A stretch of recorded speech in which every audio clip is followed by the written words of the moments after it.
আজি বনাবলৈ গৈ আছোঁ ভেজ পোলাও আৰু তাৰ কাৰণে ব্যৱহাৰ কৰিছোঁ মই স্বাস্তিকৰ চনা স্বাস্তিক ৰাইচ, যোনটো এটা প্ৰিমিয়াম কোৱালিটি ব্ৰেণ্ড হয় চিন্স 1980। চ' প্ৰথমে মই পিঁয়াজখিনি গল্ডেন ব্ৰাউন হোৱালৈকে ফ্ৰাই কৰি লৈছোঁ। তাৰপিছত এড কৰিছোঁ তেজপাত আৰু গৰম মছলা, লগতে কেঁচা জলকীয়া আৰু আদা নহৰু জলকীয়াৰ পেষ্ট। ত' ধুনীয়াকৈ এইখিনি আমি ফ্ৰাই কৰি লওঁ। তাৰপিছত এড কৰিছোঁ মই ভেজিছখিনি। ত' ইয়াতে লৈছোঁ মই ফুলকবি, কেপচিকাম, গাজৰ আৰু কৰ্ণ।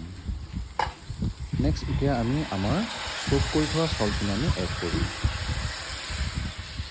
আৰু অলপ আমি ধুনীয়াকৈ ভাজি ল'ম।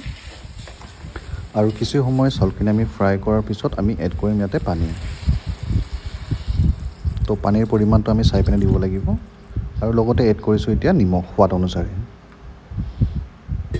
চ' এতিয়া আমি ধুনীয়াকৈ চাউলখিনি ঢাকি পিনে আমি সিজাব লাগিব। আৰু এয়া অলমষ্ট আমাৰ চাউল সিজি গ'ল। আৰু এতিয়া এড কৰিছোঁ মই অলপ ঘি, লগতে এড কৰিছোঁ ধনিয়া, পুদিনা, কাজু, খিচমিচ আৰু ফ্ৰাই কৰি থোৱা অনিয়নছখিনি।